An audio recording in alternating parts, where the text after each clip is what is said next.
এখনো পর্যন্ত 11টি জেলায় 64 উপজেলায় বন্যায় প্লাবিত।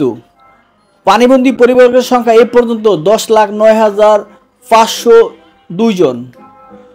ক্ষতিগ্রস্ত মানুষের সংখ্যা 54,64,000-এরও বেশি।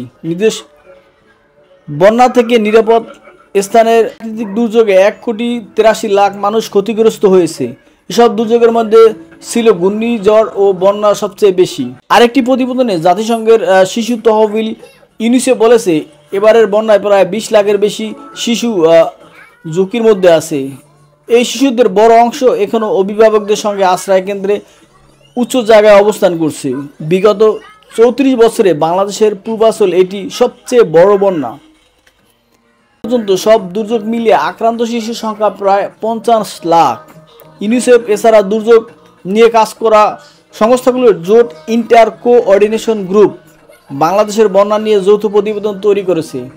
এতে বলা হয়েছে, সর্বশেষ বন্যা কবলিত 11টি জেলায় 7,000 শিক্ষা প্রতিষ্ঠানে বন্ধ রয়েছে।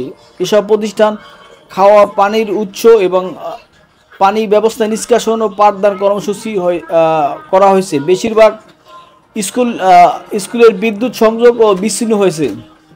কার্যালয়ের এরা প্রাথমিক ক্ষয়ক্ষতির তালিকায় বিষয়টি উঠে এসেছে। হাটহাজারী, মিরসরাই, সীতাকুণ্ড 1,300 কোটি ও 4